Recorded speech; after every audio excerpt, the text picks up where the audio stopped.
Hello बच्चों, हम कर रहे हैं सेवन्थ की मैथमेटिक्स और चैप्टर नंबर 1 इंटीजर। पिछली वीडियो में हमने 1.1 एक्सरसाइज की। आज करना है हमको एक फ्रेश टॉपिक जिसका नाम क्या है, मल्टीप्लिकेशन ऑफ इंटीजर्स।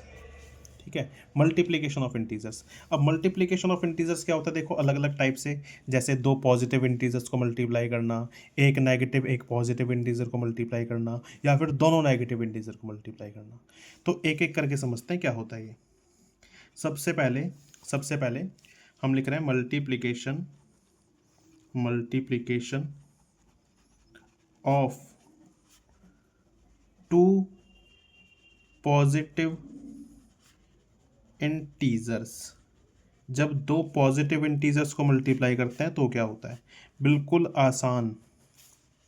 एक पॉजिटिव इंटीजर हमने लिया 6, दूसरा पॉजिटिव इंटीजर ले लेते हैं 3। इनका मल्टीप्लिकेशन कितना आएगा बच्चे, 6 × 3 18। तो दो पॉजिटिव इंटीजर को जब मल्टीप्लाई करते हैं तो रिजल्ट जो आता है वो भी तो पॉजिटिव इंटीजर ही आएगा। तो ये कैसा इंटीजर है, एक पॉजिटिव इंटीजर ही तो है ये। बात समझ में आती है? हाँ सर। अगर हमारे पास एक इंटीजर है 1, पॉजिटिव है ये, दूसरा इंटीजर है 5, इनका प्रोडक्ट यानी मल्टीप्लिकेशन कितना आएगा 5। ये भी तो पॉजिटिव इंटीजर ही है। हाँ सर, ये भी पॉजिटिव इंटीजर है। तो हम कह सकते हैं कि अगर a एक पॉजिटिव इंटीजर मल्टीप्लाई b एक पॉजिटिव इंटीजर, तो हमारे पास जो भी रिजल्ट आएगा ए बी इनका प्रोडक्ट वो भी पॉजिटिव ही आएगा। हम पॉजिटिव का बस साइन नहीं लगाते, 5 के आगे कोई साइन नहीं लगाया हमने, 18 के आगे भी कोई साइन नहीं लगाया। समझ में आती है बात? आगे चलते हैं। अब क्या है, अब है मल्टीप्लिकेशन। किसका multiplication? Of a positive integer and negative integer. अब हमें एक नेगेटिव और एक पॉजिटिव, ऐसे दो इंटीजर की मल्टीप्लिकेशन करें तब क्या रिजल्ट आएगा। ये भी बहुत सिंपल ही है बच्चों। एक इंटीजर अगर पॉजिटिव हो जैसे कि 7, और दूसरा इंटीजर हम नेगेटिव ले लें -2, तो रिजल्ट जो भी आएगा तो हम इसको बस नंबर से मल्टीप्लाई कर देना है, 7 2 14, लेकिन जो भी रिजल्ट आएगा वो नेगेटिव ही आएगा, क्योंकि एक पॉजिटिव एक नेगेटिव, बोलते हैं ना प्लस माइनस माइनस होता है, ये वाला रूल कि अगर प्लस माइनस है तो रिजल्ट भी माइनस मल्टीप्लिकेशन में। ठीक है बच्चे, मल्टीप्लिकेशन में एक रूल होता है, अगर हम प्लस की संख्या को मल्टीप्लाई करें माइनस की संख्या से तो रिजल्ट जो आएगा माइनस का ही आएगा। ठीक है, और एग्जांपल देखो, अगर पहले -3 है, मल्टीप्लिकेशन में 5 पॉजिटिव है, -3 और प्लस का 5, तो रिजल्ट क्या आएगा 15, लेकिन माइनस का। समझ में आती है बात? तो सिंपल सा हम लिख सकते हैं कि a अगर मल्टीप्लाई हो रहा है -b से, तो आंसर जो आएगा वो नेगेटिव ही आएगा। आंसर जो भी आएगा ठीक है वो नेगेटिव इंटीजर होगा। या फिर अगर हम -a को मल्टीप्लाई करते हैं +b से, तो भी आंसर नेगेटिव इंटीजर ही आएगा। समझ में आती है बात बच्चे? हाँ सर, बात समझ में आ गई। और एग्जाम्पल दूँ? नहीं सर, एग्जाम्पल छोड़ो, अगले टॉपिक पर चलो, चलते हैं अगले टॉपिक पर। तीसरा सबसे इम्पॉर्टेंट, ये थोड़ा सा अच्छा है, लेकिन बच्चे इंटेलिजेंट है तो बच्चे कर ही लेंगे। Third, multiplication. अब किसका मल्टीप्लिकेशन है? Of two negative integers. जब दो नेगेटिव इंटीजर्स को मल्टीप्लाई किया जाता है तब क्या होता है? सर इसका आंसर हमें पता है। अरे बच्चों मैं बताऊंगा सर, हम बताएंगे। चलो, सर के आगे, बच्चों के आगे सर की एक ना चली। तो बताओ क्या होगा इसका आंसर। अगर एक इंटीजर नेगेटिव मल्टीप्लाई दूसरा इंटीजर नेगेटिव, रिजल्ट बताओ बच्चों। सर इसका आंसर 3 आएगा, और वो भी पॉजिटिव। पॉजिटिव का साइन लगाते हैं क्या? नहीं लगाते, वो तो लिख रहा हूँ मैं समझाने के लिए। एक इंटीजर और लेते हैं -2, मल्टीप्लाई दूसरा इंटीजर -5, रिजल्ट कितना आएगा 10, लेकिन पॉजिटिव। कोई से भी एग्जांपल लो बच्चों, -7 मल्टीप्लाई में -2, रिजल्ट आएगा 14, वो भी पॉजिटिव। ये लिखना नहीं है पॉजिटिव, बस बता रहा हूँ मैं। ठीक है, तो कहने का मतलब ये है कि अगर एक इंटीजर नेगेटिव मल्टीप्लाई दूसरा इंटीजर भी नेगेटिव, तो जो रिजल्ट आएगा वो हमेशा पॉजिटिव ही आएगा। पॉजिटिव के आगे कोई साइन नहीं लगाते हम। समझ में आती है बात बच्चे? समझ में आ गई सर बात। अब चलते हैं अगले टॉपिक पर अपना, जिसमें कुछ प्रॉपर्टीज़ देखेंगे हम। क्या देखेंगे बच्चे? प्रॉपर्टीज़। किसकी प्रॉपर्टीज़? मल्टीप्लिकेशन ऑफ इंटीजर्स की। ठीक है, तो टॉपिक अगला क्या हमारे पास? मल्टीप्लिकेशन, प्रॉपर्टीज़ लिखते हैं, सॉरी मल्टीप्लिकेशन नहीं, properties of multiplication of integers. Integers की कुछ प्रॉपर्टी होती है मल्टीप्लिकेशन के साथ में, वो प्रॉपर्टी डिस्कस करनी है। वही प्रॉपर्टी बच्चे, क्लोजर प्रॉपर्टी, कॉम्यूटेटिव प्रॉपर्टी, ये सारी प्रॉपर्टीज। ठीक है, तो सबसे पहले इसके अंदर आ रही है हमारे पास closure property. Sir closure property तो याद है हमें, बच्चे इतने समझदार हैं, क्या ही पढ़ाएं उनको। तो क्लोजर प्रॉपर्टी क्या बोलती है बच्चे? समझो इस बात को।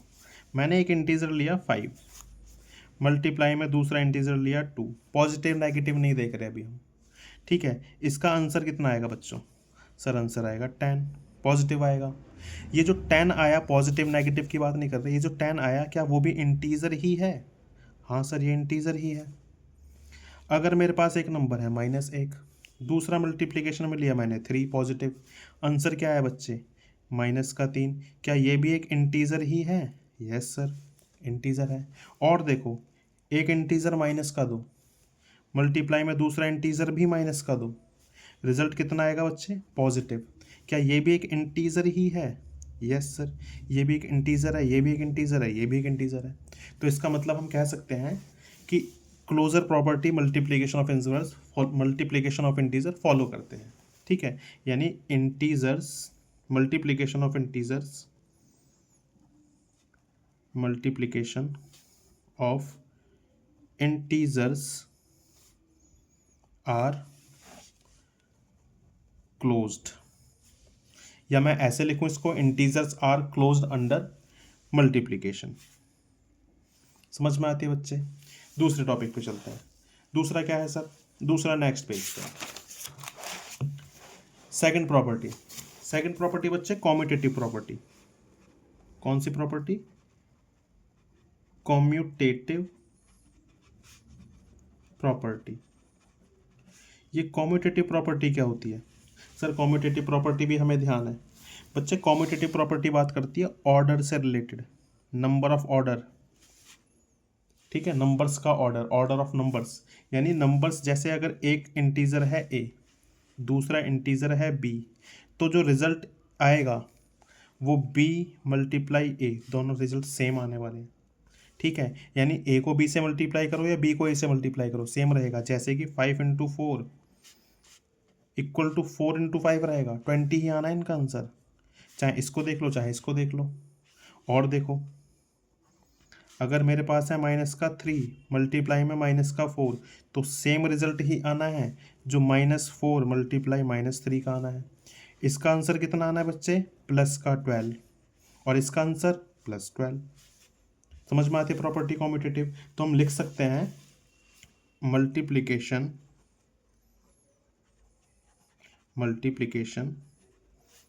इज कॉम्यूटेटिव,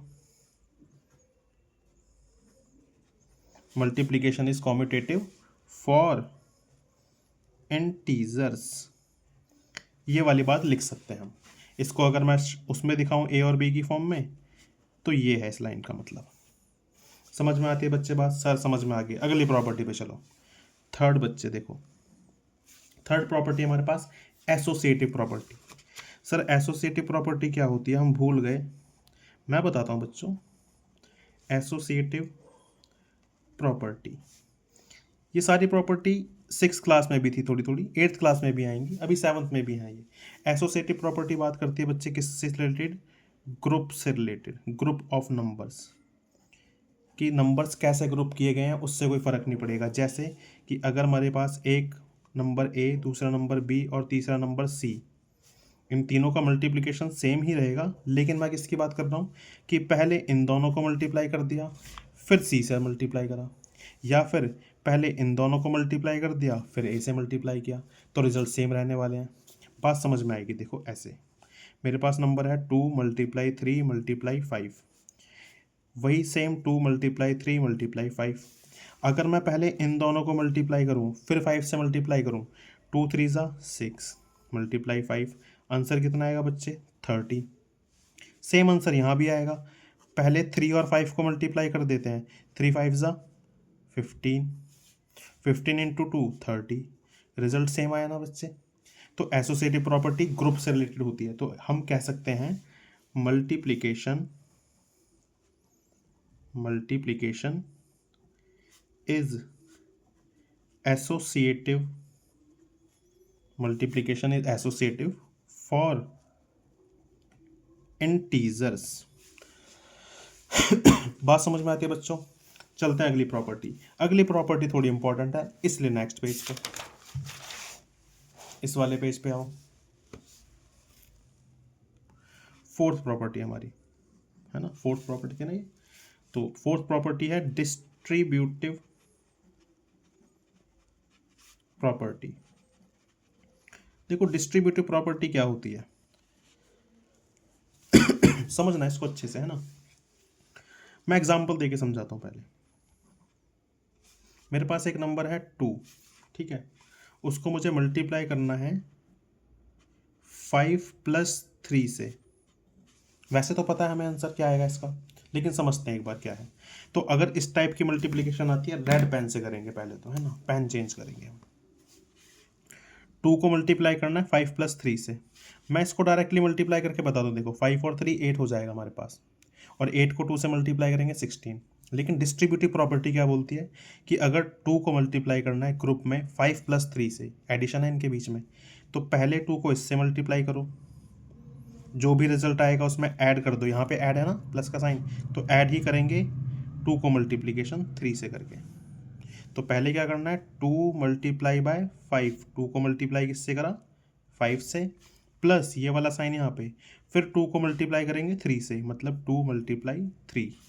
देखो आंसर बच्चे, 5 2 ज़ा 10 और 2 3 ज़ा 6, आंसर कितना आएगा 16। ठीक है, तो डिस्ट्रीब्यूटिव प्रॉपर्टी कुछ इस टाइप से बोलती है। अगर मैं इसको सिंपल सी लैंग्वेज में बताऊं, तो अगर ए मल्टीप्लाई हो रहा है किसी 2 नंबर बी + सी से, तो कैसे लिख सकते हैं हम बच्चे, ब्लैक पेन से लिखेंगे हम।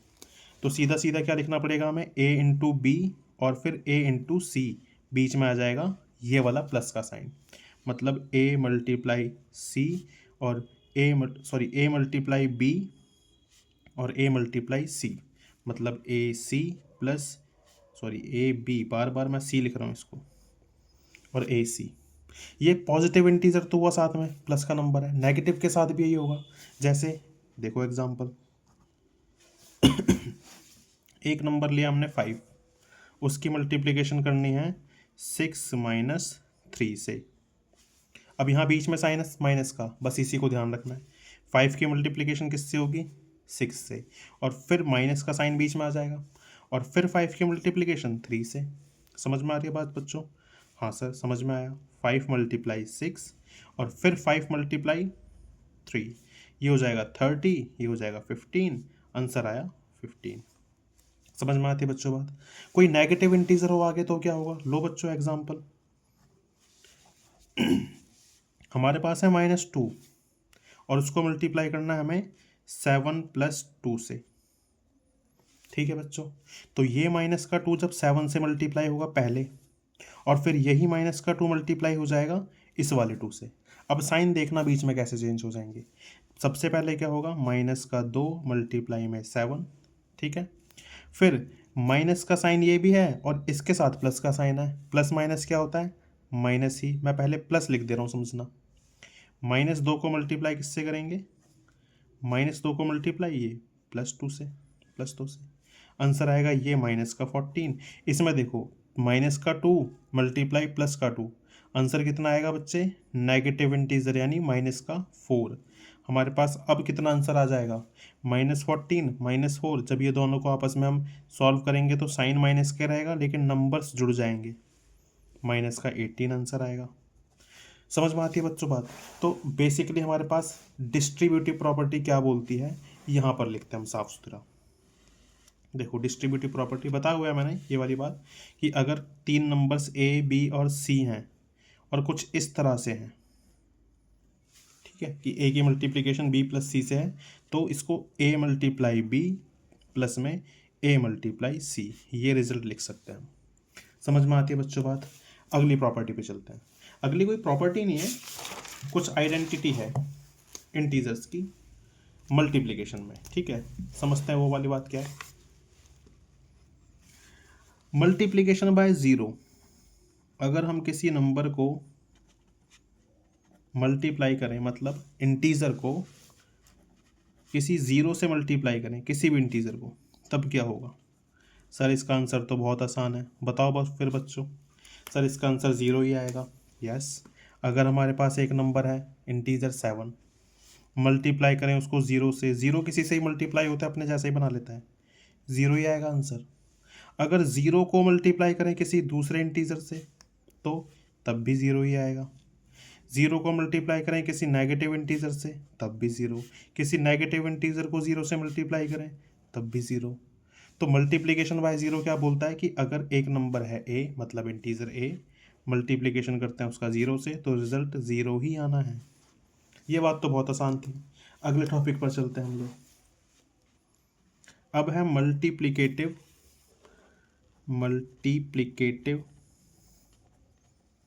आइडेंटिटी। मल्टीप्लिकेटिव आइडेंटिटी का मतलब क्या है कि अगर हम किसी इंटीजर को मल्टीप्लाई करें 1 से, तो इंटीजर ही रिजल्ट हमारे पास आंसर में आएगा। जैसे कि एक इंटीजर लिया 7, उसको मल्टीप्लाई करते हैं +1 से, ठीक है, 1 से मल्टीप्लाई करेंगे तो आंसर क्या आएगा? 7 ही आएगा। 9 को मल्टीप्लाई करें 1 से, तो 9 ही आएगा। -4 को मल्टीप्लाई करें 1 से, -4 ही आएगा। यानी जो भी इंटीजर 1 से मल्टीप्लाई हो रहे हैं, वो रिजल्ट सेम आता जा रहा है अपने आप में। 7 को किया तो 7 आया, 9 को किया तो 9 आया, -4 को करा तो -4 आया। यानी अगर हम ए को मल्टीप्लाई करें 1 से, तो आंसर क्या आएगा? ए ही आएगा। यानी नंबर यानी इंटीजर अपने आप सेम रिपीट हो रहा है, इसलिए इसको मल्टीप्लिकेटिव आइडेंटिटी बोलते हैं। यानी 1 से मल्टीप्लाई करने पे इंटीजर सेम का सेम, वैसा का वैसे आ जाता है।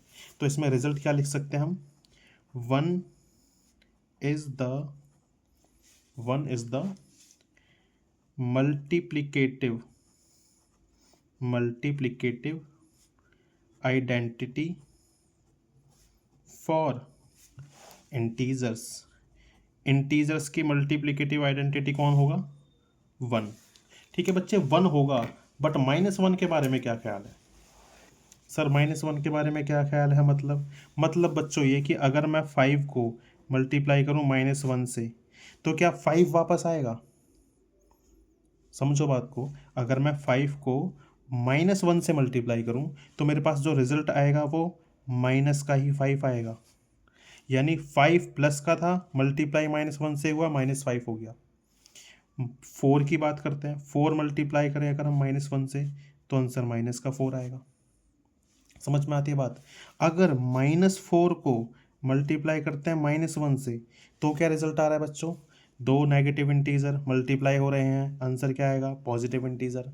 तो एक रिजल्ट यहाँ से क्या निकल कर आता है कि अगर हम किसी इंटीजर को -1 से मल्टीप्लाई करें, तो हमें रिजल्ट में उसका इन्वर्स मिलता है। इस नंबर का, इस इंटीजर का इन्वर्स मिलेगा कब? जब हम -1 से मल्टीप्लाई कर देंगे। ठीक है, देखो 4 को मल्टीप्लाई किया -1 से, आंसर 4 नहीं आया, इस 4 का इन्वर्स आया। इन्वर्स का मतलब होता है बच्चों नेगेटिव साइन में अपोजिट नंबर। ठीक है, सेम नंबर नेगेटिव साइन में, अपोजिट साइन में। अब -4 को जब मल्टीप्लाई करा -1 से, तो रिजल्ट में क्या है हमारे पास? +4। समझ में आती है बात बच्चों? तो कहने का मतलब है कि अगर ए कोई इंटीजर है, उसको हम मल्टीप्लाई करें -1 से, तो रिजल्ट में हमारे पास -a, नंबर तो सेम आएगा, बट नेगेटिव साइन या पॉजिटिव साइन चेंज होकर, ये पॉजिटिव था तो नेगेटिव आया। और अगर हम नेगेटिव a को मल्टीप्लाई करते हैं -1 से, -1 से, तो आंसर प्लस का a आएगा। समझ में आती है बात? तो इस बात को क्या कहते हैं पता है? इस बात को कहा जाता है -1 इज द इनवर्स मतलब उल्टी, आइडेंटिटी फॉर इंटीजर्स, ठीक है। नेगेटिव नंबर आ जाएगा अगर पॉजिटिव से मल्टीप्लाई किया गया है, ठीक है, और अगर नेगेटिव को -1 से मल्टीप्लाई किया गया है तो पॉजिटिव आंसर आएगा। समझ में आती है बच्चों बात? हाँ सर, बात समझ में आई। अगली क्लास में करेंगे इसकी एक्सरसाइज 1.2, ठीक है। तब तक के लिए बाय बाय।